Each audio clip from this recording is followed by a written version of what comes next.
En début d'année, lorsque nous parlions des éléments chimiques, nous avons mis en évidence que les électrons de ces éléments sont capables de prendre de l'énergie sous forme de chaleur ou d'électricité. Et nous avons vu qu'au moment où l'électron redescend sur la couche énergétique qui lui correspond, eh bien celui-ci émet une longueur d'onde qui peut être dans le visible. En conséquence, nous pouvons voir une couleur lorsque nous chauffons certains éléments chimiques.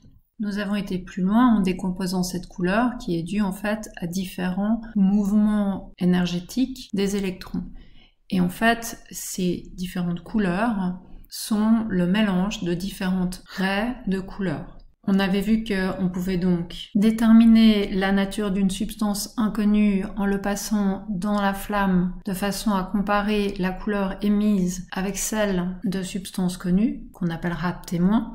Donc ici, en l'occurrence, on voit que la flamme est la même que celle du lithium. On avait par ailleurs dû tester plusieurs fois les échantillons rouges pour bien distinguer le strontium du lithium qui ont deux flammes rouges mais légèrement différentes. On avait vu qu'il y avait un moyen d'être plus précis en utilisant un spectromètre et en allant comparer chacune des raies de l'inconnu avec le témoin. Par exemple ici, notre inconnu a les trois raies caractéristiques de l'oxygène. On en conclut donc que notre inconnu est l'oxygène. Ceci est ce qu'on appelle une analyse qualitative, c'est-à-dire que l'on déduit la qualité de la substance, la nature du constituant.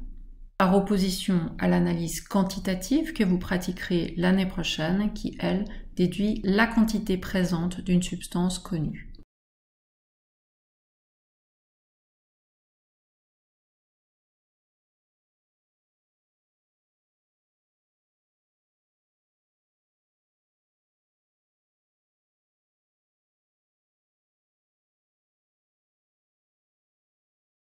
Dans notre prochain laboratoire, vous aurez à tester un échantillon inconnu dont on sait qu'il contient 3 ions qui ont été mis en solution par la dissolution de 2 composés ioniques distincts. Pour pouvoir aller un petit peu plus loin et trouver dans les cations que les anions qui sont contenus dans cet inconnu, nous allons devoir utiliser d'autres méthodes d'analyse supplémentaires. Notamment, nous allons travailler en réalisant des précipitations. Prenons un exemple d'analyse par précipitation. Je cherche à montrer la présence de plomb 2 dans une solution.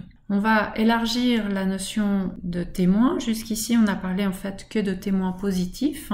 Et nous allons cette fois travailler également avec un témoin négatif. Nous allons donc prendre une solution qui contient du plomb de plus. C'est ce qu'on appelle un témoin positif. Je sais qu'il contient du plomb de plus. Et une solution qui ne contient pas du plomb de plus. Pour pouvoir comparer leur réaction avec un réactif. Le réactif, c'est ce qui va permettre la précipitation du ion Pb2+.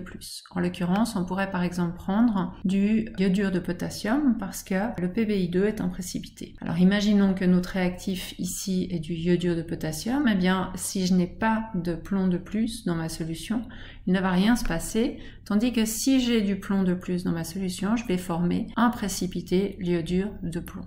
Ici, ce qui nous intéresse, c'est de comparer à ces témoins négatifs et positifs ce qui se passe dans notre solution inconnue. Et si dans ma solution inconnue, quand je rajoute le même réactif que dans mes témoins, eh bien je vois qu'il ne se passe rien comme dans le témoin négatif, cela signifie que, comme dans le témoin négatif, il n'y a pas de plomb 2. Par contre, si dans mon inconnu, au moment où j'introduis le réactif, je vois apparaître le même précipité que dans le témoin positif, cela signifiera que j'ai affaire à du plomb 2.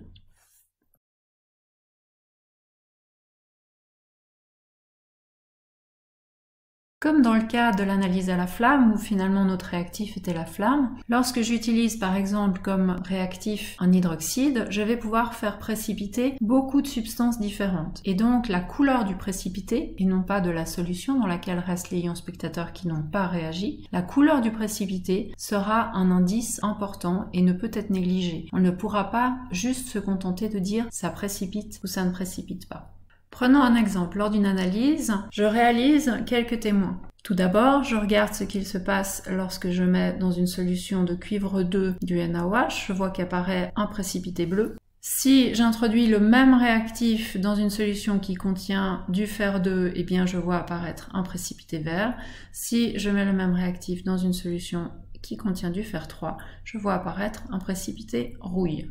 Je réalise une analyse supplémentaire en parallèle pour mettre en évidence la présence de l'anion chlorure. J'utilise un réactif, le nitrate d'argent, qui, lorsqu'il rentre en contact avec les chlorures, forme ce précipité blanc caractéristique que l'on voit ici. Je teste ensuite un inconnu dans lequel j'imagine que peuvent se trouver soit du chlorure de cuivre 2, soit du chlorure de fer 2, soit du chlorure de fer 3. C'est pour ça que j'ai choisi les analyses précédentes. Je réalise un premier test en ajoutant du NaOH et là je vois apparaître un léger précipité blanc. Attention, il s'agit du réactif NaOH et non pas du réactif AgNO3, donc cette expérience ne montre pas la présence de chlorure. Cette expérience est à comparer avec les 3 autres tests qu'on a fait avec le réactif NaOH et elle est incomparable, c'est-à-dire qu'il y a une réaction, certes, mais ce n'est pas une des 3 réactions que nous avons testées ici qui mettent en évidence respectivement la présence de cuivre 2, de fer 2 et de fer 3. Ainsi donc, je ne peux pas montrer quel est le cation présent dans cette éprouvette avec ces seuls témoins. Peut-être que si je rajoutais quelques témoins et que j'avais un précipité blanc formé avec du NaOH, ce qui est par exemple le cas si on a la formation d'hydroxyde de calcium, et ben à ce moment-là, je pourrais dire, ah ben tiens oui, il s'agit de calcium de plus. Mais là, j'ai pas de données suffisantes pour dire de quel cation il s'agit. Si je continue l'expérience, je vois qu'avec le nitrate d'argent, j'ai un précipité et cette fois, je peux en déduire que j'ai des ions chlorure effectivement dans ma solution. Donc je ne connais pas le cation, mais je connais l'anion. J'ai l'anion chlorure. Ça, c'est une certitude. Par contre, chlorure de quoi, je ne sais pas. Il faudrait continuer l'analyse en étendant à plus de témoins ou plus de réactions.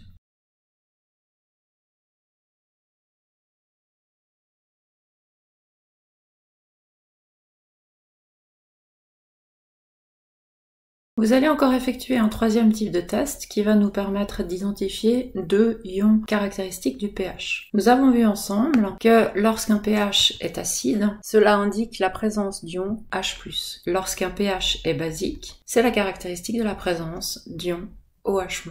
En déposant une goutte de substance sur un papier pH, alors ici il a été trempé, nous on essaiera plutôt de tremper une baguette de verre propre dans la substance et puis de déposer une goutte sur le papier pH, eh bien vous allez pouvoir comparer la couleur à notre témoin qui est l'échelle que vous trouvez sur l'emballage de papier pH. On fera toutefois attention à une chose, on va vraiment prendre en compte la présence d'ion H+, ou d'ion OH- lorsqu'on sera dans les extrémités, c'est-à-dire pH de 1 à 4 à peu près, et puis pH de 10 à 14. Parce que il existe des sels qui ne sont pas neutres, qui sont légèrement acides ou légèrement basiques. Mais à ce moment-là, on sera dans la zone qui est proche du 7, c'est-à-dire de 5 à 9. Donc si on voit un pH qui est juste un peu acide, on n'imaginera pas qu'on a mis dedans quelque chose qui contient du H+, car on gardera en tête que d'autres ions que les ions H+, peuvent amener un pH légèrement acide, ce qu'on expliquera en 3e année d'options spécifiques.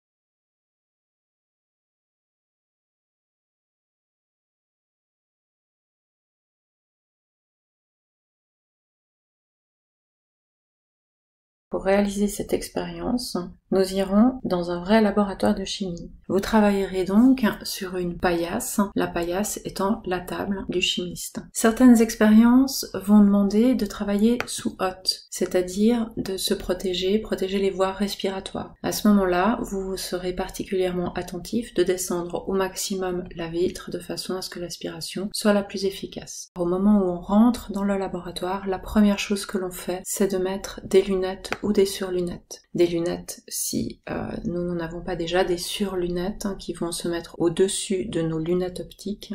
On déconseille fortement le port de lentilles parce que, bien entendu, que si vous mettez quelque chose dans l'œil, eh bien, si vous avez des lentilles, en cas d'incident, pour pouvoir nettoyer l'œil, on va se retrouver dans une situation très délicate.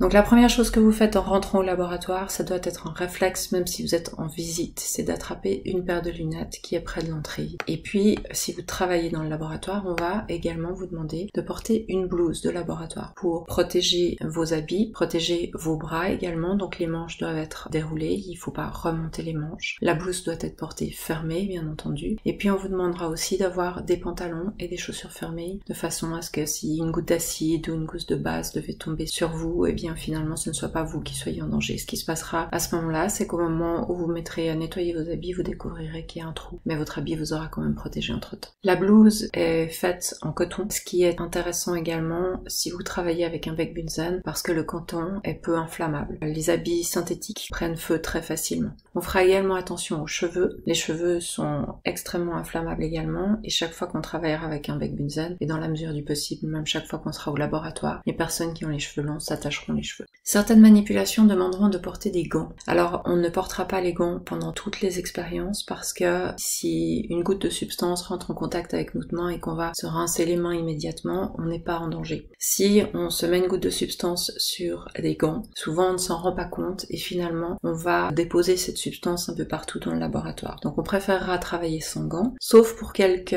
manipulations qui seront plus dangereuses. Dans ce laboratoire, on mettra des gants lorsque nous utilisons le nitrate d'argent. Il faut savoir aussi que les gants, il y en a plusieurs types et que certaines substances sont susceptibles de réagir avec des gants. Et donc, c'est pas forcément facile de choisir les gants adaptés et c'est pas la bonne solution de travailler systématiquement avec des gants. C'est pour ça qu'on travaillera plutôt main nue et que les gants seront une exception.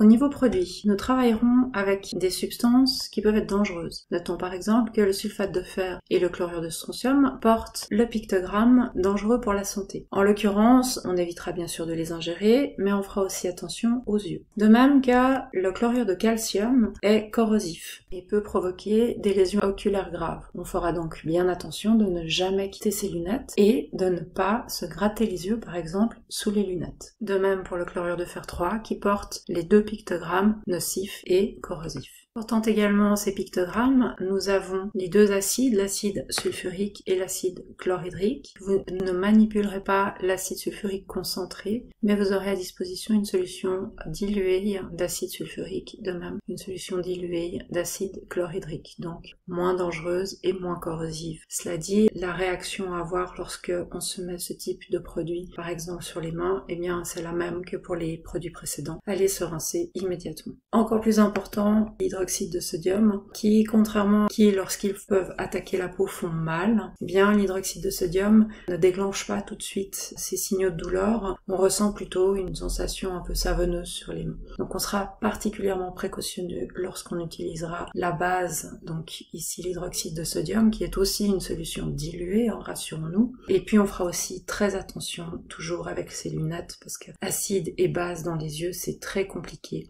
Les acides ça se rince encore assez bien, les bases moins bien. Donc c'est vraiment un accident qu'on ne veut pas voir. Parmi les sels, on utilisera aussi du sulfate de cuivre qui, en plus d'être nocif, est dangereux pour l'environnement. On fera donc attention, comme pour les autres produits, à l'élimination de cette substance. À noter qu'aucune des substances que vous aurez utilisées ne va à l'évier. Tout va dans des contenants qui servent à éliminer correctement les déchets. Nous aurons 3 bidons de récupération différents. Un qui contiendra les solutions qui contiennent de l'argent, un autre qui contiendra les solutions du test nitrate, et enfin un dernier avec tous les liquides inorganiques toxiques qu'on aura utilisés. Faites bien attention à la couleur des étiquettes, elle est décrite dans le protocole. Le permanganate de potassium, lorsqu'il est solide, est un produit comburant. Nous l'utiliserons toutefois sous forme dissoute dans une solution d'acide sulfurique concentré. Vous n'aurez pas l'occasion de le manipuler vous-même, ce sera l'assistant ou l'enseignant qui le fera, et nous resterons spécifiquement sous chapelle. Enfin, le nitrate d'argent, nocif, corrosif, comburant lorsqu'il est solide, et puis dangereux pour l'environnement, sera le produit pour lequel on prendra le plus de gants, en l'occurrence, puisque on mettra des gants. Le souci étant non pas qu'il est finalement beaucoup plus dangereux que les autres, simplement qu'il fait des taches sur la peau. Finalement, ce que vous devez retenir de tout ceci, c'est que toutes ces substances doivent être manipulées avec précaution. Si vous épandez un peu d'une de ces substances sur votre peau, il n'y a pas de quoi paniquer, vous allez simplement rincer les mains immédiatement. Et puis par contre, vous faites extrêmement attention à vos yeux. Vous gardez vos lunettes bien posées sur votre nez. Et puis surtout, vous ne touchez pas votre visage avec les mains non plus et vous ne grattez pas vos yeux. Il n'y a pas de raison de vous sentir en danger. Si on vous décrit les dangers finalement des substances que vous allez utiliser ici, c'est pour que vous sachiez que vous êtes en présence de produits dangereux, mais vous avez aussi des produits dangereux à la maison. Lorsque vous utilisez par exemple de l'eau de Javel, vous êtes autant en danger qu'au laboratoire. La différence, c'est qu'au laboratoire, on prend vraiment toutes les précautions. À la maison, si vous utilisez de l'eau de Javel, vous devriez mettre des lunettes.